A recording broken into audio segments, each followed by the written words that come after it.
Did you suffer the typical hangover, headaches and sickness?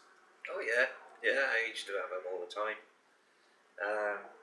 I mean, with headaches, I'd always take paracetamol, just to kill that pain. Were they most days, Al, hangovers? I used to try and limit it so that I would be fairly, sharp through the week, with my work. But on a weekend, that's mainly my social outlet, was the weekends, and I never really considered it a problem. Hangovers really were just tantamount to I must have had a really good time. I look back on it now. The after effects of alcohol was a big price to pay for supposedly enjoying myself. Especially now, I mean, I've had 17 years of being able to enjoy myself without alcohol and not have a hangover. To get up in the morning without the hangover is wonderful. It's just such a better place to be. But for me, as a young man, especially, I mean, it tended to be worse as I got older. When I got into middle age, and then was out being professional, as I was sort of aging into my middle years, those hangovers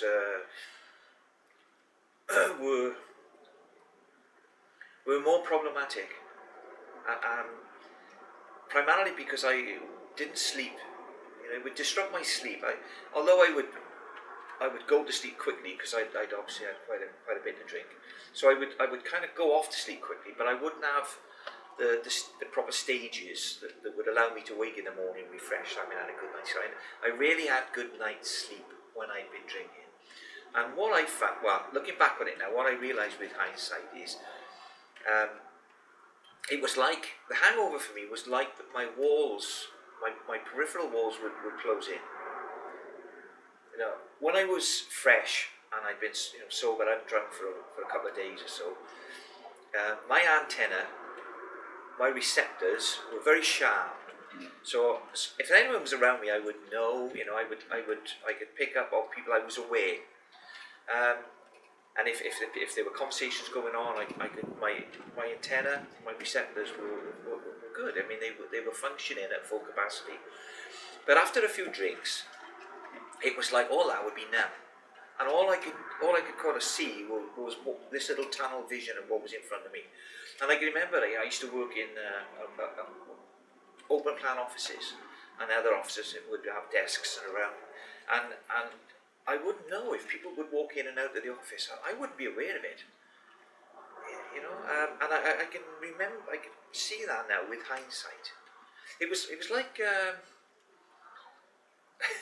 put it into sort of a bit of a petrol head. I mean, it was like I was a V8, firing on 8 cylinders when I was sober, but with a hangover, after a few drinks, following day on, it'd be like I'd be firing on 5.5 cylinders, and that would take a day or two. But of course, through the years of drinking, those benders would be longer, and those hangover periods would extend into days. Would people notice the differences in your behaviour at work? They must have, because as the years went on, as the drinking got more. I think, I think naturally, if you give somebody 2 of anything, you don't even have to think about it. You automatically will compare. You will automatically know in your mind sort of which you prefer or which is better. It's just something we do instinctively. And I think realising that, the way I was in drink, my behaviour, my persona, my body language, all of that was different in drink to when I was sober. So there was two people. And I think people register that. Especially if one, the person I was sober was a nicer person than the person. I had less tolerance when I drank. I had less patience. I had my capacity to cope with situations was remarkably reduced. As I said, I wasn't functioning effectively or as efficiently as I could have, especially in the work environment. So people must have registered the difference between me, sober and having had a few drinks. And then of course you get people won't know what to expect from you. We come on to reputations after, but people will say, "Oh, what sort of mood?" Naturally, what sort of mood's in today? Because I was exhibiting dual types of presence. Did you take time off work because of health issues? Yeah, mainly again as the years progressed. Some of the hangovers that I had were quite horrific. So I would take time off at short notice. Was this usually on a Monday? You'd had a severe bender at the weekend? Yeah, usually. I mean, I think you listen to the news very often on radio programs, and I think they call them duvet days, don't they? Mm-hmm. Personnel officers saying duvet days are increasing. But yeah, it was no different. After the weekend, sure. Yeah. Did you suffer weight loss? What was your typical diet?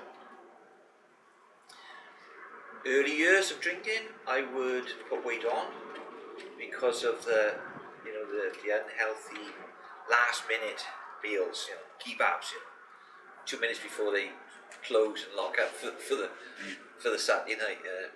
Or I would, it seemed to stimulate my, I would say appetite, but my desire for food.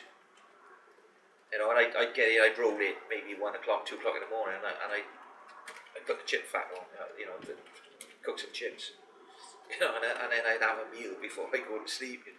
But as in the latter years, because my money was channeled into getting the drink, my diet really went out of the window, and it was a case of, I would go in and buy the cheapest bread, the right price or half price or whatever it was, and the same with margarine. I wouldn't buy better. And in the baked beans, that really was my staple diet. Beans on toast. Cheap beans, cheap bread, cheap margarine, and that would pretty much be my limit. Caroline, before I hit my rock bottom, she would come down and prepare a couple of meals and put them in the fridge for me. But I never ate them. No. Yeah. All I was focused on was putting alcohol into my system. That I was totally consumed. Yeah. Food. No, I did lose weight in the end. You've spoken before about getting into fights and that kind of thing. With health issues and also going to work with cuts and bruises. How did you explain them to work colleagues? And not very well, I doubt. Yeah, I hear you use a lot of makeup to cover up bruises. Yeah, I would end up. It wasn't so bad if it was out of sight. So if I'd injured my knee or my leg, or that could be hidden under my trousers, or if I hurt a shoulder or something, all that could be hidden. But if it was my hand, sometimes, because of, as I said, being in scuffles, or on one occasion, and it wasn't a scuffle, I was chasing. Well, I was quite young at the time, but I was chasing my mate. We'd been to the pub, and we were running back to where I was living at the time, my parents' house, and he got in through the door first. The door was, and he pushed it, slammed the door, and as I went, my hand bang, and it went through the glass. So I'd have stitches for that. Now that wasn't fighting, but it wouldn't have happened if I'd been sober. But with work, I experimented with everything. I used to try steaks, hot and cold compresses, anything to bring out. If it was facial, that was the worst one, because obviously you were in full view. Yeah. And I used to look absolutely ridiculous. I think togged up in a suit, professional, with black eyes or bruising at the side of my face, and I would view my first wife. I'd use her camouflage. I'd use her makeup as camouflage to try and But you know what it's like. You've seen people. We've all seen people with black eyes, especially women, and you sort of take a double look, and then you know, if you're in conversational distance, you sort of say, oh blimey, you know, I walked into a door of you, and you kind of make light of it, and of course very often they'll say, yeah, I turned around a bit sharp and caught the edge of the frame, and you know what's happened, right? But you're too polite. To sort of say, oh, somebody give you a bugger, are they? You know. But it especially in the latter years, it was happening a lot. In the latter years, you just spoke about going to work in a suit and looking pristine. As you drank more, did you stop caring about your work appearance?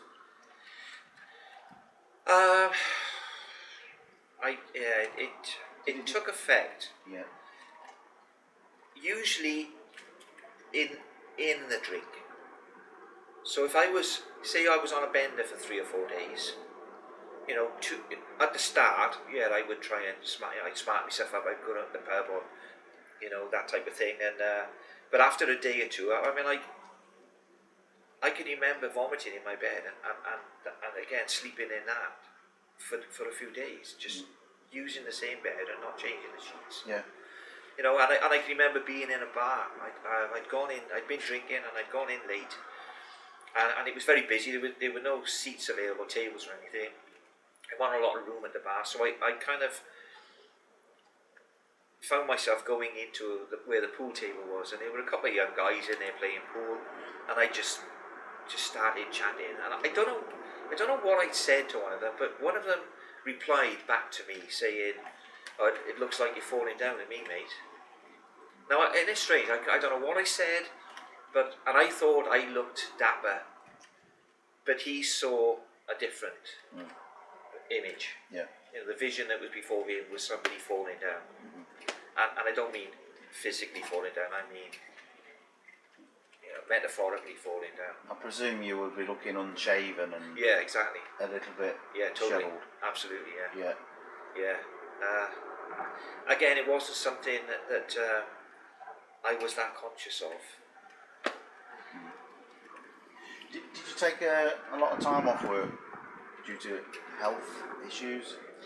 In the end, you know, I say the end, I mean, I'm talking about probably the last 10 years.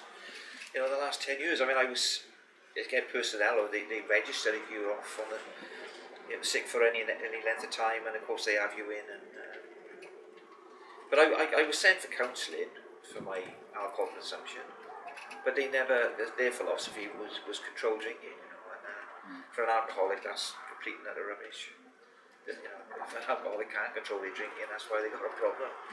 You know, but so as much as they tried to help me, my employer, who was a big local authority, they had no more knowledge about alcoholism than I did at that time.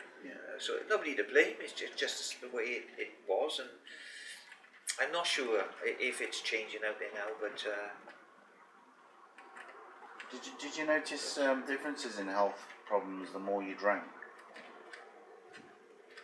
Health issues? I wasn't aware of it. I'm aware of it now in sobriety. You know, 17 years sober, I can see very clearly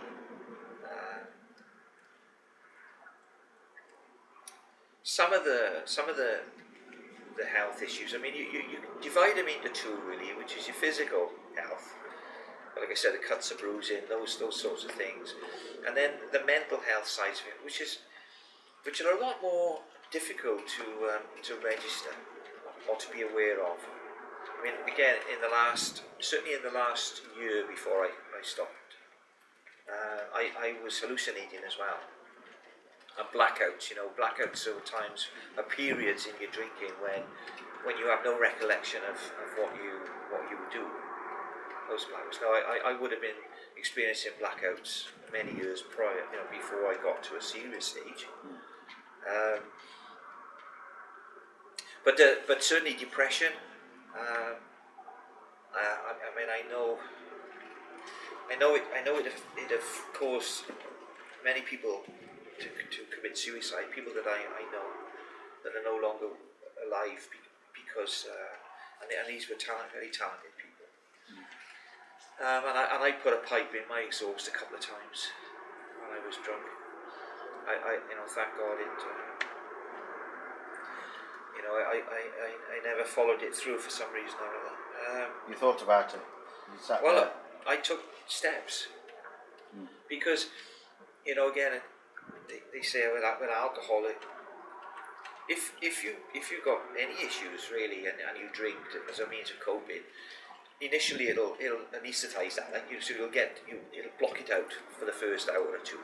But if you keep drinking, then if you're feeling down, it'll exaggerate that, so you'll feel even lower. So, yeah, I think it's up to 40% of suicides are alcohol related, and I've known many that have committed suicide, and as I said, Is this through recovery? I've known them in recovery, yeah, and the ones that committed suicide were the ones who couldn't stop drinking. They couldn't get the recovery, the process of recovery. And as I said, I've known doctors.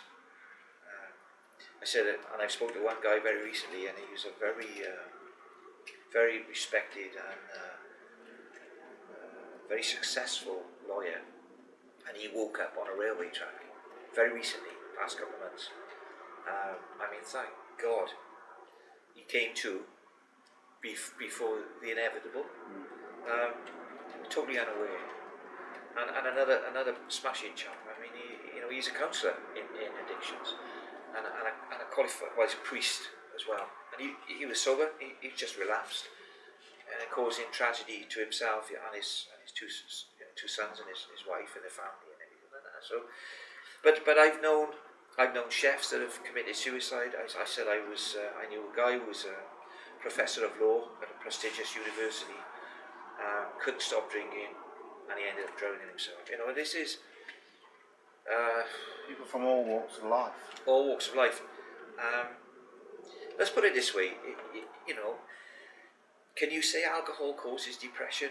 Even though it's a central nervous depressant, but that just means it slows down and dampens the activity of the brain and the spinal cord, and that can lead to death anyway, because it get to a point, if you overload the body, the brain will just shut down and you'll die that way. So even binge drinking, the first time somebody goes out and binge drinks, they're at risk of dying, because it'll suppress their central nervous system to the point where they'll flake out. That'll be it. Again, I lost my train of thought now. Due to alcoholism? Could be. Alcohol will and can and does lead to depression, and depression can lead to suicide. And if you combine the two together, if you're depressed and you drink it to excess, the chance, the likelihood of committing suicide, I think, are far greater. When you say it can lead to depression, is that because you can't see a way out of your situation? The fact that you're drinking more, do you know in the back of your head you want to stop, but the addiction doesn't allow you to?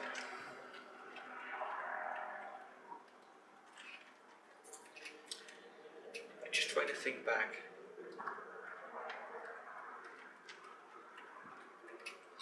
Because alcohol knocks out your reasoning, if you were heavily into drinking and you were feeling down or you were feeling low, alcohol will exaggerate that sense of hopelessness. In the drink? In drink. When you're drinking? Yeah.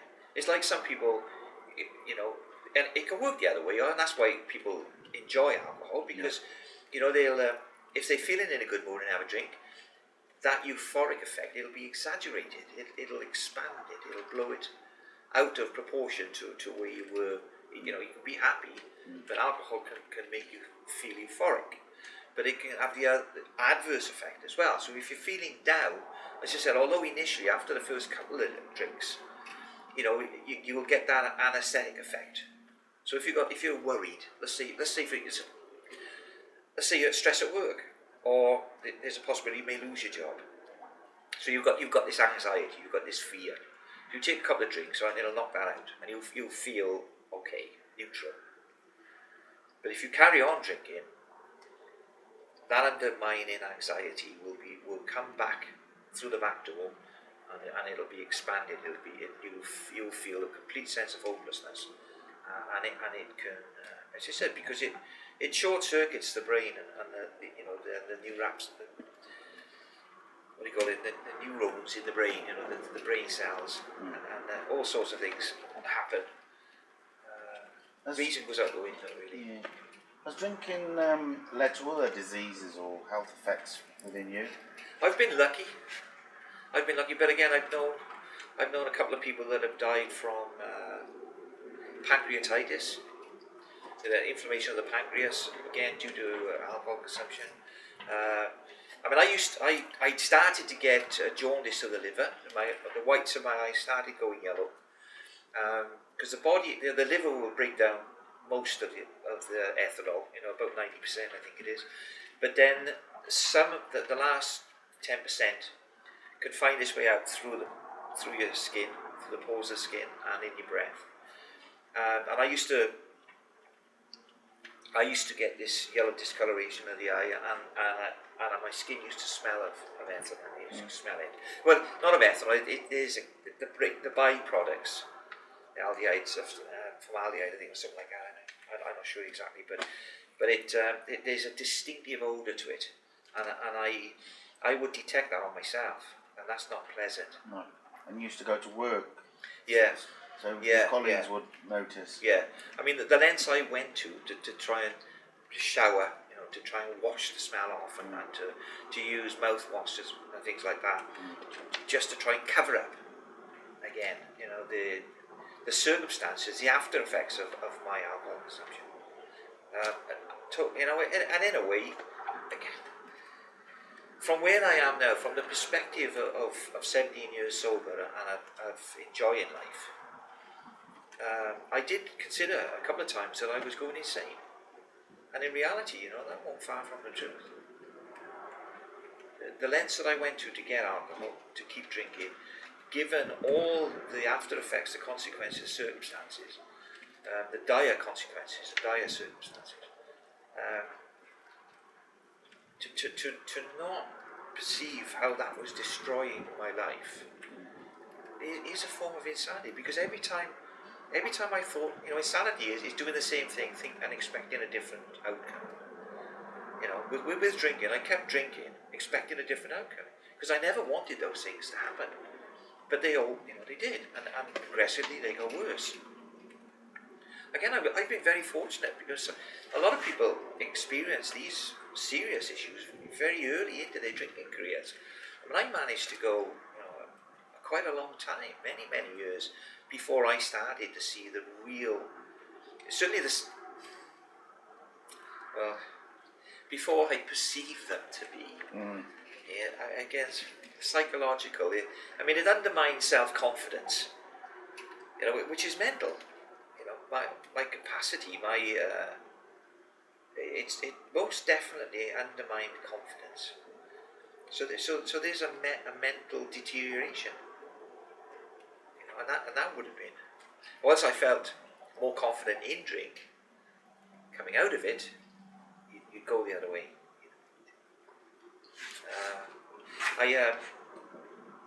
I've ended up with sort of a bit of arthritis in a few joints that I broke and bruised and dislocated and things. And I used to suffer with extreme night sweats. But again, that was my body trying to dispose of a substance that's totally toxic.